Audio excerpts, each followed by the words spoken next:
What's going on, everyone? Welcome back to my channel. Today I'm answering more of your questions. I like to film a video like this every 4 to 5 months because I feel like it connects me more on a personal level to my subscribers. So if you are interested in participating in the next Answer Your Question video, you'd like to know more information about me or about my thoughts about certain movies, then be on the lookout because I will probably film the next video in January. Great way to kick off the year. So if you want to ask a question, I will probably make a post underneath the posts tab. It used to be called the community tab on my YouTube home screen page where it has like all the options for you, videos, shorts, posts, and like it's a whole line. It'll be underneath the posts tab. So just be on the lookout for that if you do want to participate in the future. But for this video today, we got a lot of questions, about 25 questions. This might be the most that I've ever gotten. So I will try to keep this going and not be as long-winded so the video is not like an hour long. So let's try to breeze through this. Okay, so I never say who the question is from. I just repeat the question. Okay, so one good film to watch when you need a good cry. For me, A Star is Born. Absolutely, A Star is Born. It does not matter what version, because there are 4 different versions of A Star is Born. I just watched the Barbra Streisand version a couple of nights ago, and yes, I did cry. I thought I was not going to, but a certain scene caused the waterworks to start happening. So any version of A Star is Born, but guaranteed sobbing from me, Lady Gaga, Bradley Cooper version. I'm a mess, absolute mess. But if it's not A Star is Born, The Fault in Our Stars, every single time, without fail, every single time. And also My Girl. You guys know the point when Macaulay is in the coffin and Anna Klumsky comes around the corner, sees him without his glasses on. From that point on, pretty much until the end of the movie, I am a sobbing mess. So even though I've seen that movie so many times, it still makes me cry. I actually filmed a video all about this subject. So if you do want to go ahead and look it up, you will get like probably over 10 options of movies guaranteed to make me cry. But those are like absolute go-tos for me. Thank you for your question. Okay, the next question, and I'm putting question in like parentheses, quotes, whatever, quotes, because this is like 5 or 6 questions in one block. So let's take these one at a time. Okay, the first one is kind of a sensitive subject. Do you think the movie community has become more toxic over the past few years? I do not think the community as a whole has become toxic. Do I think the movie community, the physical media community, has become distant from each other? Absolutely. A lot of things have changed from, I would say, 2-3 years ago. It felt like the community as a whole was a lot tighter, a lot more close-knit. And I feel like it's kind of changed because a lot of us have stopped doing live streams. And I'm not going to single anyone out because it's just, I'm not going to do that. But obviously myself, I am included in that group. I have not done live streaming in at least 2 years, I think. I just got burnt out of doing it every single week on top of a video every single day and watching movies and going to the theater. Like running a YouTube channel like this where you're posting every single day is time consuming. And so adding a live stream on top of it, even though an hour doesn't seem like a lot, at the end of the day, you want to just chill and you want to just relax. Like you don't want to get back on camera. I mean, that may sound horrible, but I'm being truthful here. So this is why I enjoy filming videos like this, because I feel like this is, you know, like I said, the way to connect with my audience or my subscribers. So I feel like the community as a whole is not as close as we once were 2 to 3 years ago. I'm not saying no one is connected at all. I'm not saying that. Of course, there are people that still live stream and have their guests on, but it wasn't like how it was back in the day. The toxic word in that question, I don't think the community as a whole is toxic, but I do believe there are a few toxic people that are in the community. And that's all I'm going to say. That's all I'm going to say. I'm not going to give those people an audience, so to speak. I'm not going to say who they are. I'm not going to shine a light on them. They know who they are. They know who they are, and that's the toxicity, not the community as a whole. So now let's move on. Let's move on from that question. If you didn't receive review copies or make money from ads, would you still want to continue your channel in 2025? That's a good question. Yes, I probably still would continue my channel, but I would probably not commit to every single day. I would probably back off just a little bit, maybe put out 3 videos a week, Monday, Wednesday, Friday, or Tuesday, Thursday, Saturday, something like that. Maybe just 3 or 4 videos a week and not every single day, because as I mentioned, it's a lot. It's a lot to do. And, you know, some people don't realize how much work it takes to run a YouTube channel like this, and you're putting out videos every single day. So I probably would back off just a little bit. I wouldn't be fully invested. Would you recommend starting a physical media channel in 2025? Absolutely. If you have the passion for it, if you have the passion, that's like the number one factor you have to have. You have to have the passion for it, because if you don't, you're not going to have the drive to film the videos, and you're not going to have the drive to want to talk about anything. So as long as your passion for the subject is there, and you are committed, and you have an opinion, and you want to say something, why not? Absolutely. If you have plenty to talk about, absolutely. What is one standalone horror movie that you wish they had tried to turn into a franchise? I was thinking about this, and honestly, I feel like I want to go in the other direction, and I want to say I really do wish we would just have more horror films these days that do not turn into a franchise. In particular, 2 films that came out this past year. There's been a lot of talk about a sequel or a prequel, Sinners and Weapons. These movies do not need a sequel or a prequel or anything else. There was a lot of talk about Sinners either receiving a prequel or a sequel. I believe Ryan Coogler is not going to go forward with any of that. Even though the movie was a huge success, that film does not need anything else attached to it. It's fine. And then with Weapons, it seems like everyone wants a prequel because of the Gladys character. I believe her name was Gladys. Everyone wants a prequel. They want to know her backstory and everything connected to her.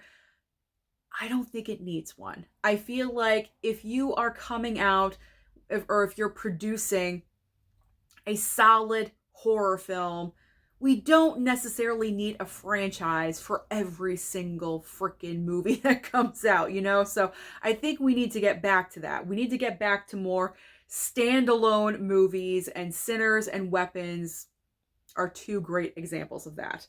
Okay. So thank you for all of those questions. All right, next up. For physical media, what would be your white whale?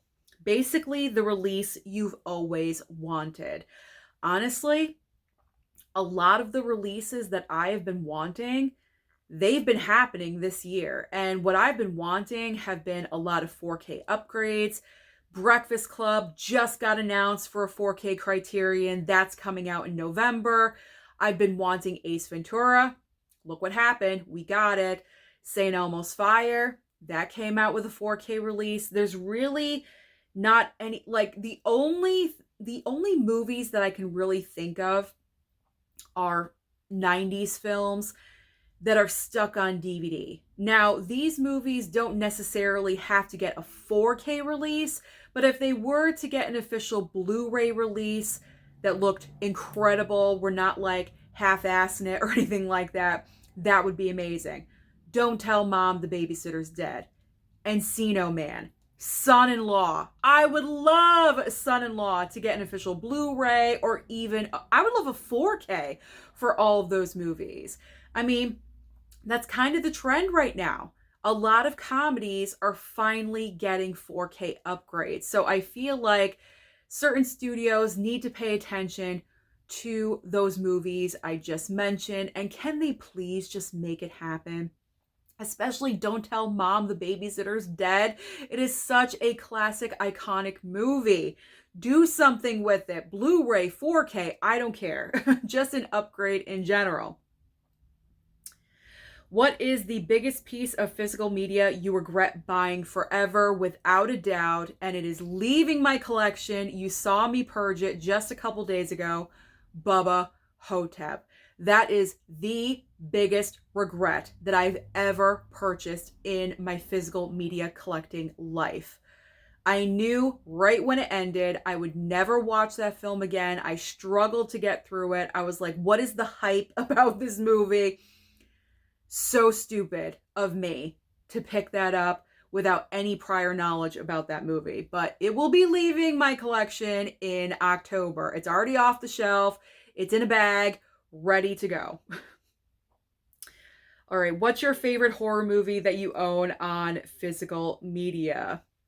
You must be new here. You must be new here, but that's okay if you are brand new. Because I feel like I mention Scream all the time, the Scream franchise. I mean, I absolutely adore the movie Scream. It is in my top 10 movies of all time.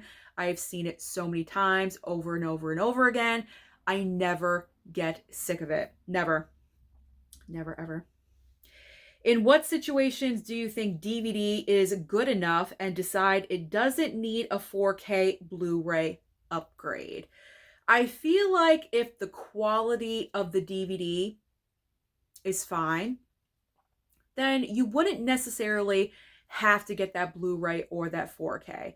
Don't get me wrong. Some DVDs out there are really bad quality, like really, really bad. I mean, especially older DVDs that came out way back in the day, those are not that great. The screen looks kind of blurry, a little bit fuzzy, but we still hang on to those DVDs from back in the day because it's nostalgia, the movies mean something to us, and let's be honest, if they were to get a Blu-ray or a 4K upgrade, we probably would jump on it. But there are some DVDs out there, especially for the brand new films that are being released from movie theaters to physical media, the brand new titles. I mean, I don't think I've watched a brand new movie on DVD lately, but I would just assume that the quality is all right, because DVD is still the highest selling piece of physical media over 4K and over Blu-ray. So it has to be for a reason. I don't think people would still be picking up DVDs if the quality was absolutely horrendous. You know what I'm saying? So, I mean, plus it's the cheapest price point. Sometimes it's not. But you know what I'm saying? If the quality is fine, especially for the brand new films coming out, you don't necessarily need that Blu-ray or 4K. But it's my personal preference to have a Blu-ray or a 4K. Although I've completely changed my mind about DVDs. When I first started collecting, I was like, ew, DVDs, no, don't want them. But there's something about the DVD, you know? Nostalgia, you know? So I've changed my mind. I've flipped my opinion about that. Okay, top 5 favorite movies of all time. So I've actually made a video about this, my top 10 movies of all time. But my number 1 favorite film of all time is, of course, what? Goodfellas. Goodfellas, can never go wrong with that. It just encompasses everything that I love about movies. So Goodfellas will probably always be number 1. I don't see that moving anytime soon. And I'm just gonna randomly pick like other movies. I mean, Jaws is always in the top 3 no matter what. Depending on my mood, it switches from 2 to 3 or 2nd to 3rd place. Jaws is always there. Then we have Avengers Infinity War. To me, that is the perfect Marvel film.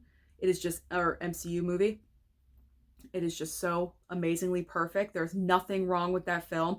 Everything was crafted so well and put together so incredibly amazing. And I do kind of cheat, as I've mentioned before, because I do combine Endgame with Infinity War. So, because I just love both of them so much.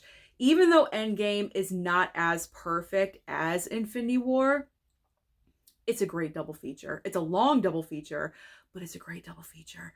So I combine those two. So Goodfellas, Jaws, Infinity War, Endgame, Scream that I just mentioned, and I'll just say The Breakfast Club. Those are like in my top 10, but I'll just say those for top 5 purposes. But Scream, I adore, and Breakfast Club is nostalgia from the 80s for me.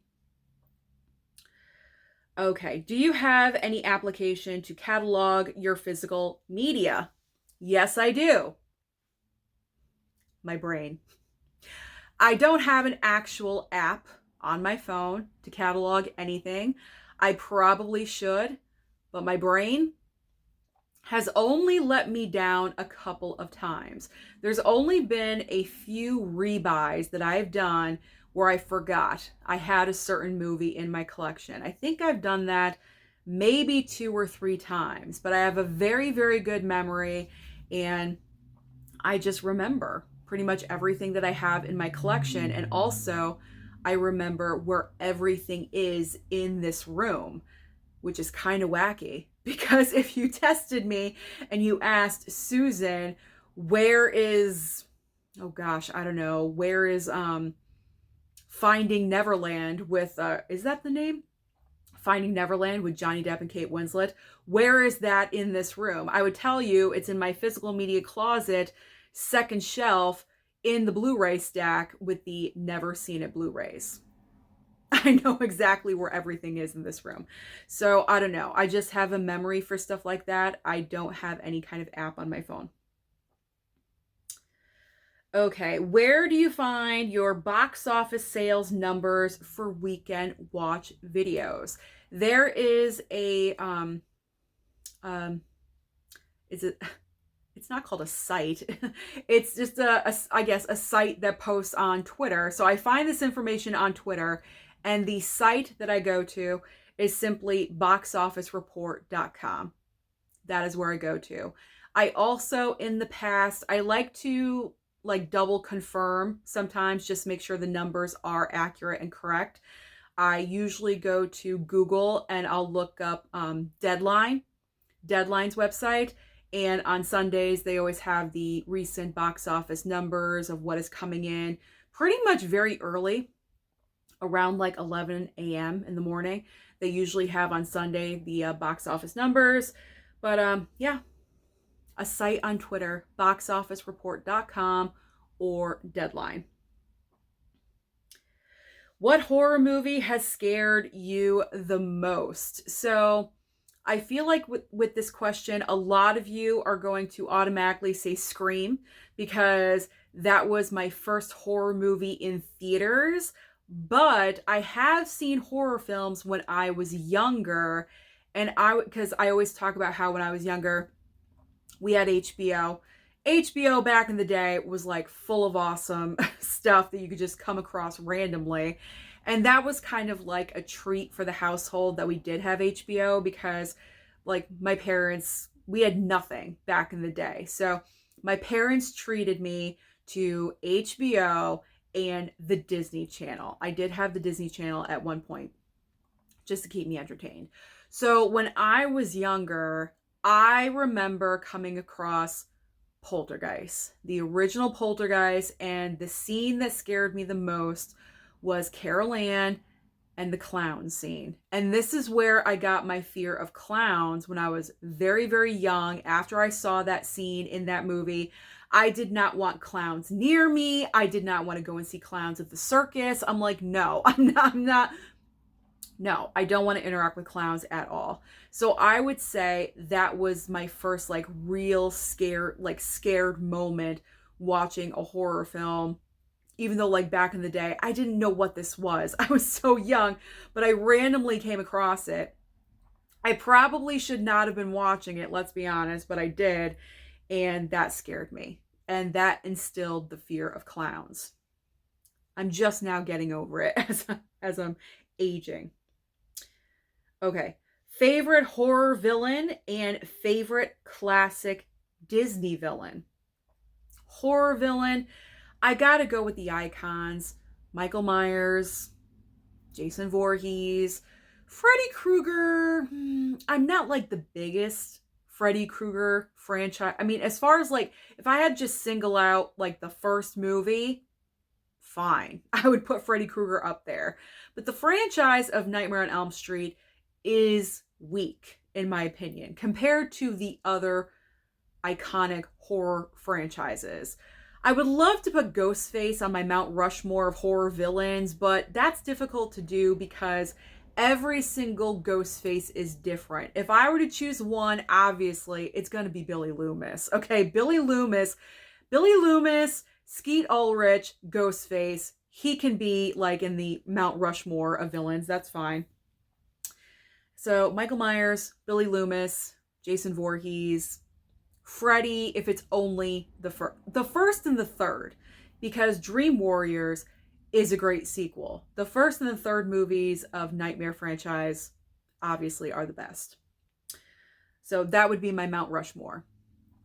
I'm not super into Texas Chainsaw Massacre. I know a lot of people would put Leatherface up there, but he doesn't really do it for me. Not all that much. Favorite classic Disney villain. I mean, my two favorite Disney movies are Lion King and Little Mermaid, so Scar and Ursula. There we go. And if I had to choose a third, I would go with Cruella. I've always loved Cruella de Vil, and I love the live action Cruella with Emma Stone. I'm not really sure what's going on with that sequel. I don't think they're doing it anymore. I wish they were, because I loved her interpretation of that character. Okay, what upcoming 2025 movies are you excited for? Name 5. So I thought about this. Obviously, I prepped a little bit with these questions, and I thought about this. There's so many great movies coming out towards the end of the year because this is the prime time for award season. You guys know I love award season. There's a lot of movies coming out that are going to be in contention for that. But my 5 most anticipated for the rest of the year that I'm picking: Wicked for Good. I feel like Wicked for Good is going to be a little bit darker and more sinister in tone, so I'm looking forward to seeing that. After the Hunt with Julia Roberts. Saw the trailer. I've heard about it. Cannot wait to see this movie. I think it's going to be a great like thriller mystery, like not mystery, but it's like you don't know who to trust kind of movie. So I'm looking forward to that. So thriller. So Wicked for Good, After the Hunt, Frankenstein, that's going to drop on Netflix. I think it's also going to be in some select theaters. Frankenstein, directed by Guillermo del Toro. Oscar Isaac, Mia Goth, that's all you have to say. If Mia Goth is in the movie, I'm watching it. So Frankenstein, that's going to be November, I believe, on Netflix. Then we have, what's my 4th and 5th one? I had these all memorized. Black Phone 2. I'm very much looking forward to the Black Phone 2. That movie was one of my top 10 most anticipated of the year. And from the look of the trailer, it looks completely different visually than the first movie. And I think that's a very smart decision. I can't wait to see where this movie is going to go. So Black Phone 2. And then my 5th and final. What is it? I feel like it's such an obvious choice and I'm forgetting it. I can't remember it. Oh, I had them memorized. I did. Wicked for Good, After the Hunt, Black Phone 2, Frankenstein. What is the other one? It's not Avatar. I'm okay with Avatar, but I'm not like jonesing for the third Avatar movie, so it's not that one. It's definitely not that one. Oh man, I forgot. Oh no, I just remembered. The Smashing Machine. The Smashing Machine with Dwayne Johnson and Emily Blunt. And this movie is probably going to be my birthday film this year because I think it comes out on October 3rd and my birthday is October 1st. So this is going to be my birthday film this year. A lot of Oscar buzz behind the movie. It's from A24. And this could possibly secure Dwayne Johnson an Oscar nomination. And if that happens, that is going to be absolutely crazy and phenomenal. But The Smashing Machine. I've seen the trailer for that movie numerous times, and it looks pretty incredible. So I want to see that performance. Okay, there's my 5. All right, here we go. What is your opinion on Steelbooks? I've always been hesitant to buy them because I've heard they are really delicate, but it seems pretty divided, with people either really loving them or really hating them. I'm curious to know what you think. I mean, obviously, I'm a fan of Steelbooks. I have numerous of them in my collection. However, moving forward, when I do get back to buying physical media, I'm not going to buy as many Steelbooks as I did back in the day. I'm really going to focus in on buying Steelbooks for the movies that I absolutely have to have them for. Obviously, every single Marvel and DC gotta have a Steelbook, so that's automatic. But I'm not going to pick up like simple looking Steelbooks. As I've said, the reason for collecting Steelbooks is that great cover artwork. Mexifunk is the best in the business when it comes to Steelbooks. All of his Steelbook designs are so incredible looking. That is what, personally, I think that's what you guys should be buying for Steelbooks. I'm not trying to dictate where you spend your money on Steelbooks. But what really kind of, I don't know, I really don't understand why some Steelbooks are produced with absolutely nothing on the back, no artwork at all, and the front of the Steelbook is super simplistic. That is not a reason to buy a Steelbook. You should just go out there and buy the regular 4K, save some money, and you'll probably get an awesome slipcover that comes with it. Like, if I'm spending money on a Steelbook, I want a very nice, artistic, cool design. So that is my opinion about Steelbooks. And honestly, I've been more in the slipcover camp lately, believe it or not, because before, like a couple years ago, I was all in on Steelbooks, and now I gotta say, I'm kind of digging the slipcovers just a little bit more. Moving on to the next question. What's your favorite all-time shark movie and your favorite trilogy of all time? You must be a newbie here at my channel, and if you are, that is fine, but I already mentioned it. Jaws. Absolutely, Jaws is my favorite shark movie of all time. It is still, in my opinion, the best shark movie ever made. Nothing has topped it yet, and the movie just celebrated its 50th anniversary, so that really says something. Now, for my favorite trilogy of all time, without a doubt in my mind, when someone says best trilogy or favorite trilogy, the nostalgia kicks in, and I always think of Back to the Future. Back to the Future, to me, was just so amazing and incredible. I remember going to watch the third movie specifically in the theater with my parents, and I was just in awe watching the screen in front of me. I absolutely had an amazing experience, and my family, we all love that trilogy so much. In particular, my dad loves it. And so Back to the Future, favorite trilogy, absolutely. Which character of any movie or franchise do you wish you wanted to be? For example, tough characters, psychics, those are the examples.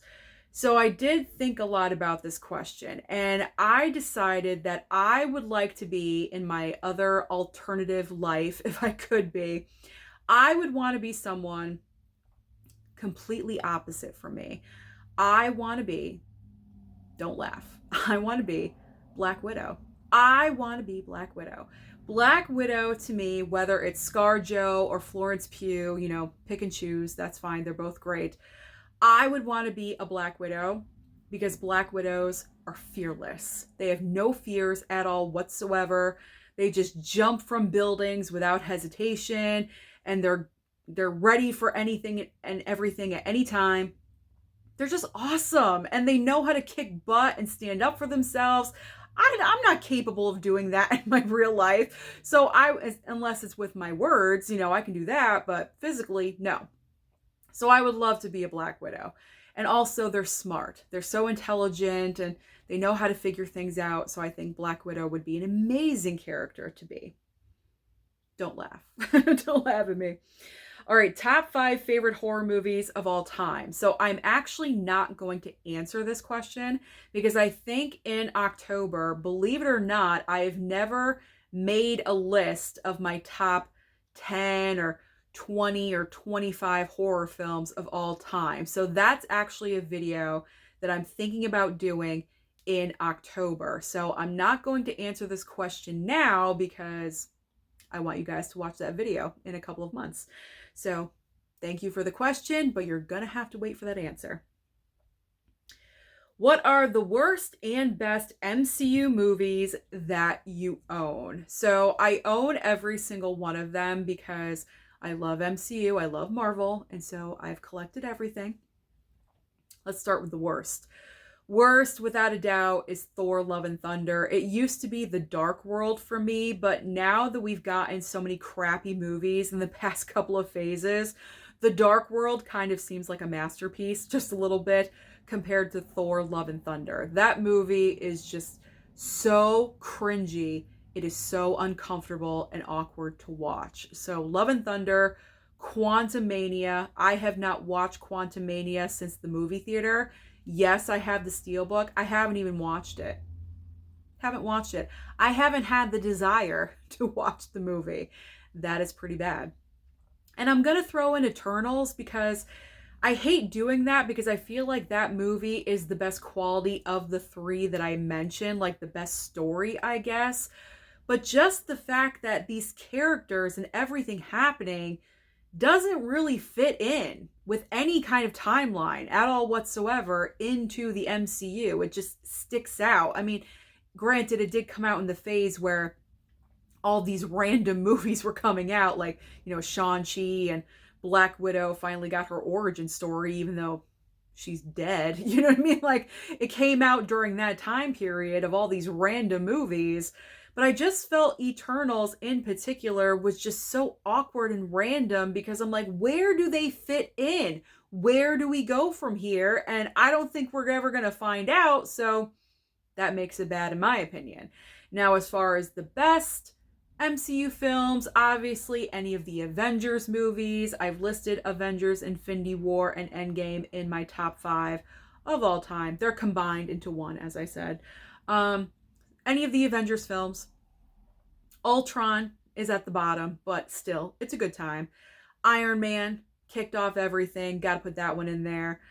Winter Soldier is so freaking good, like top tier, amazing. As far as fight sequences, like it's at the top of its game. Civil War is so good. Absolutely. Like the drama, everything happening, the dynamic shifting between Captain America and Iron Man, and then, throwing Bucky in the mix, like, wow, like it's just incredible. Like that's top tier. Next, we have which actor and actress do you have the most movies for? And then they put it has to be one actor and actress only. I'm going to cheat just a little bit because I'm not exactly sure 100% how many I have for what actors, but I'm pretty confident in saying that Nicolas Cage is probably the one actor that I have the most movies for because everyone knows my love of the Cage, and I've received a lot of subscriber mail with Nicolas Cage titles included that I have not watched yet still. I have a whole like bag, the storage bags that I was showing you underneath my bed. That's all Nicolas Cage movies. And then I still have movies back there in the Never Seen It bookshelf full of Nicolas Cage and DVDs. I have DVDs as well. So I still have movies to watch with him in it. So I would say Nicolas Cage. Possible second place is Samuel L. Jackson, because Samuel L. Jackson has been in a lot of movies, okay? He's been in a lot of freaking movies. And so I know I have a lot of his titles as well. How many, I'm not sure, but I know that I do. And then, as far as like female, I would really have to think about, and I was thinking about this one, and this is like kind of where an app would probably help if we document that information, how many, movies I have, what actors and actresses. I have a lot of Meryl Streep, believe it or not, a lot of Meryl Streep in my collection. She might be the number one actress that I do have. I love Kate Winslet, and I do have a lot of her movies, but I don't think it's like the most in my collection. I have a lot of Audrey Hepburn, so she might be number 2. I don't know. I think my number 1, though, is Meryl Streep. I think she's possibly number 1 for female. So Nicolas Cage and Meryl Streep. I could be wrong, but not with Nick Cage. I think he is the number 1 for guys. Okay. What was your first horror movie that you remember watching, and at what age? Mine was Jaws at 5, which my dad took me to see in theaters. That must have been an incredible experience, and I am personally hoping to go to my local movie theater at the end of this month, because that is when Jaws will be returning to my theater. They usually try to show Jaws right at the end of summer, and it's coming out Labor Day weekend, so it's perfect timing. I've never seen Jaws on the big screen. Shocking, I know. So this would be a great time for me to go and check that out. But my first horror film, because that's not the question, actually, that's just a side note. So the question, what was your first horror movie? I remember watching at what age? Again, I'm going with Poltergeist, and I'm going to throw in Poltergeist 3 on top of that, because I do remember watching on HBO back in the day. Poltergeist 3 was like on all the time. HBO used to repeat movies constantly, and Poltergeist 3, for some reason, was one of those films. It's not the best movie in the franchise, as we know, but I mean, I don't know. For some reason, I was like drawn to it. I don't know why. But Poltergeist and Poltergeist 3, whenever those movies came out, I was watching those. So that, I mean, those are the movies that really stick out in my memory during that time. Okay. If you know, what are a few titles that you really want that you haven't gotten yet? Past titles and newer titles that are missing from your collection. Maybe an upgrade, but mostly what you really want. Pretty much like, you know what? It's kind of difficult for me to answer this question right now. I would have to think about this just a little bit more, but I will be filming my wish list for Bull Moose. There we go. My Bull Moose trip is upcoming yet again in the month of October, just a couple of months away. And so I will film my wish list of movies that I am really wanting, really looking for after I get my trade-in money for the movies that I will be trading in. And I will reveal my wish list then. But like off the top of my head, because I'm sure I'll make like a thorough list of everything. But like what I can think of now, like I would love to have the 4K of Sunset Boulevard, Clueless 4K that came out, because I mean that's just pure nostalgia for me. So I would love that one. The recent Texas Chainsaw Massacre releases that are going to be coming out. I believe that's on Tuesday. Like the brand new ones from Arrow, the remake with Jessica Biel, and I think the other one is The Beginning. I've never seen The Beginning, but I love the remake of Texas Chainsaw. That's a case of I prefer the remake to the original, believe it or not. So I would love to have those. That's a couple of examples of what I would really love to have in my collection. Okay. This is more of a personal, non-movie question, which I welcome with open arms. What is your favorite place to eat you never get tired of? And I think I've answered this question before, but it is a Mexican place that is the next town over. It's called Puerto Vallarta. It is so amazingly good. We just had it last week. One of my dad's brothers was visiting from California, and so they wanted to go out and get Mexican. They brought some stuff back for my mom and I, and it was so freaking delicious. It's so amazing. I get the same thing every single time. Reasonable in price and also fast. You're never waiting for the food very long, which is always a bonus when you're really hungry. So Puerto Vallarta, shout out to Puerto Vallarta here, here in Connecticut. It's always good, always consistent. Okay, I think we're getting close to the end here. Okay, what's your favorite physical media release from some of the boutique labels, Scream Factory, Arrow, Kino, Vinegar Syndrome? Without a doubt, my two favorite boutique releases are both from Scream Factory, my Halloween franchise, and also my Friday the 13th Blu-ray box set. I absolutely love my Friday the 13th box set. I think all of us that own it really love it to death. Like, this is the time of year we're going to break it out. I'm going to start rewatching the entire franchise probably next month in September. I can't wait. I love it. I'm looking at it right now. It's an incredible looking box set. It's just absolutely amazing looking. And then when it comes to the Halloween franchise from Scream Factory, all of those 4K transfers for every single movie look incredible. It's consistent. There isn't one movie that came out that doesn't really look as great as the rest of the franchise. No, they all look fantastic. They did a great job with those 4K upgrades. So those two.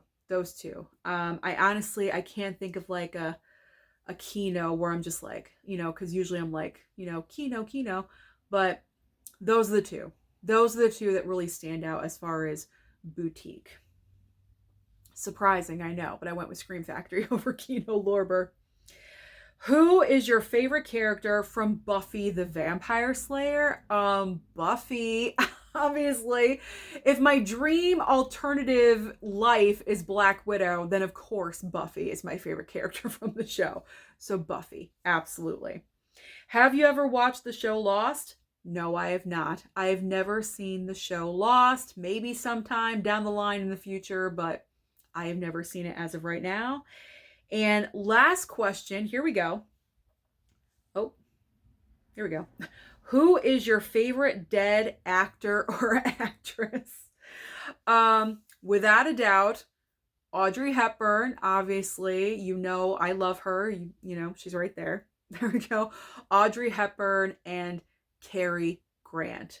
Those two actors, I absolutely love both of them. I love their filmography so much because both of their filmographies, there we go, are just so different, and the range of roles that these actors played throughout their careers, I just absolutely love. In particular, Cary Grant. The more I'm watching his movies and his acting range, absolutely incredible. I just think he was just so fantastic. And Audrey Hepburn to me is all-time classic, iconic. I wish I could have been her. I really, really do. She is such an amazing, beautiful, kind-hearted person. She was just so absolutely fantastic and amazing. It's such a shame that we lost her so soon, but we have the movies. We have the movies to remember both of them.